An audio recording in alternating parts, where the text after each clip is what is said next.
সমাবেশে উপস্থিত সংগ্রামী ছাত্র জনতা, আসসালামু আলাইকুম ওয়া রাহমাতুল্লাহি ওয়া বারাকাতুহু। আজকের সমাবেশের শুরুতে শ্রদ্ধার সাথে স্মরণ করছি 24শে জুলাই বিপ্লবের সকল শহীদদের। আল্লাহ পাক সুবহানাহু ওয়া তাআলা সকল শহীদদের জান্নাতুল ফেরদৌস মেহমান হিসেবে কবুল করুন, আল্লাহুম্মা আমিন। এই হিসেবে দোয়া করছি সকল গাজীদের যারা এখনো হাসপাতালে থেকে কাটাচ্ছেন, আল্লাহ পাক সুবহানাহু ওয়া তাআলা দ্রুত সময়ের মধ্যে সবাইকে সুস্থতা নিয়ামত দান করুন, আল্লাহুম্মা আমিন। প্রিয় সংগ্রামী ছাত্র জনতা, গত বছর এই জুলাই বিপ্লবে এদেশের মুক্তিকামী ছাত্র জনতা প্রত্যেকের পরিচয় ভুলে গিয়ে জালেম হাসিনার বিরুদ্ধে ঐক্যবদ্ধভাবে লড়াই করে 2000 ভাইয়ের শাহাদাতের মাধ্যমে 40,000 ভাই বোনের জ্ঞানের মাধ্যমে আমরা আজাদী পেয়েছি। আমরা আজাদী পাওয়ার পর আমাদের প্রত্যাশা ছিল, আমাদের শহীদরা যে জন্য জীবন দিয়েছে একটি বৈষম্যহীন ভিত্তিক বাংলাদেশ বিনির্মাণ করা, সেই বাংলাদেশ বিনির্মাণ করার জন্য আমরা গত 1 বছর ধরে ইসলামী ছাত্র শিবির এদেশের মুক্তিকামী ছাত্র জনতাকে সাথে নিয়ে আমরা আন্দোলন সংগ্রাম জারি রেখেছি। গত 1 বছর ধরে আমরা তাদেরকে সরকারে বসিয়েছি, শহীদদের রক্তের যারা সরকারে বসেছে তারা জোরের চেতনাকে ধারণ না করে তারা প্রতিবাদীদের ভাষায় কথা বলছে। আমরা দেখতে পাচ্ছি 1 বছরে তারা এখন পর্যন্ত আমাদের শহীদদের তালিকা প্রকাশ করতে পারেনি। এখন পর্যন্ত আমাদের গাজীরা সুস্থভাবে তারা ট্রিটমেন্ট করছে না।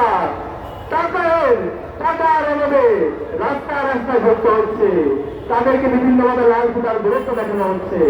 আমরা আজকের সুবিশাল সমাবেশ থেকে বলতে চাই, অন্তর্বর্তীকালীন সরকারের প্রধান এবং প্রধান দায়িত্ব হচ্ছে যাদের মাধ্যমে আজকে আমরা আজাদী পেয়েছি আমাদের এই রাষ্ট্রের শ্রেষ্ঠ সন্তান, এই শহীদদেরকে রাষ্ট্রের শ্রেষ্ঠ সন্তান হিসেবে স্বীকৃতি দেওয়া, শহীদদের তালিকা করা এবং শহীদ পরিবারের পুনর্বাসনের ব্যবস্থা করা।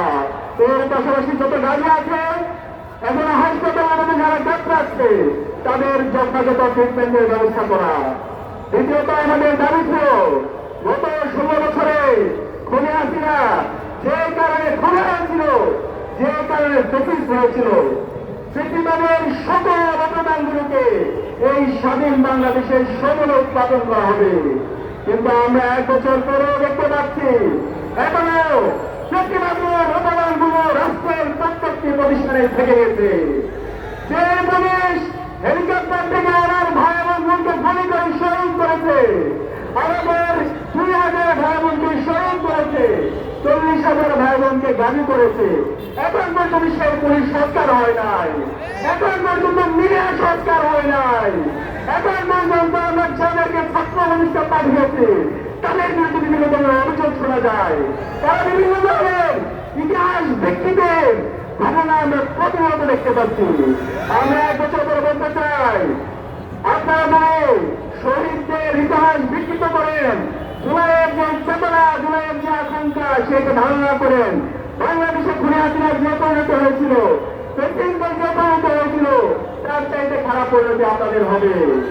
প্রিয় সংগ্রামী ভাইরা, আমরা দেখতে পাচ্ছি গত 16 বছর ইসলামী ছাত্র শিবিরের উপর সবচেয়ে জুলুম নির্যাতন নিষ্পেষণ হয়েছিল, কিন্তু আজকে আমাদের বন্ধুবান্ধব ছাত্র সংগঠনগুলো তারা প্রতিবাদের ভাষায় কথা বলছে। তারা ইসলামী ছাত্র শিবিরের উপর যে জুলুম নির্যাতন হয়েছে সেই জুলুম নির্যাতনের বিরুদ্ধে কথা বলে তারা ছাত্রলীগকে দায়ের উপরে আনার চেষ্টা করছে।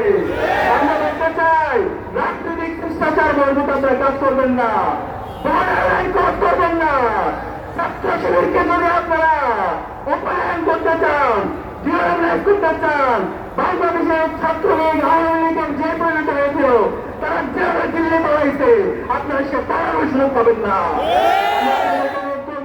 বাংলাদেশের স্বাধীনতার সার্বভৌমত্ব অখণ্ডতার প্রশ্নে জুলাইয়ের শহীদদের আকাঙ্ক্ষার আলোকে নতুন বাংলাদেশ বিনিময় করার জন্য ঐক্যবদ্ধভাবে লড়াই চালিয়ে যাওয়ার জন্য আমাদেরকে আরেকটাই একটা বিপ্লব লাগবে।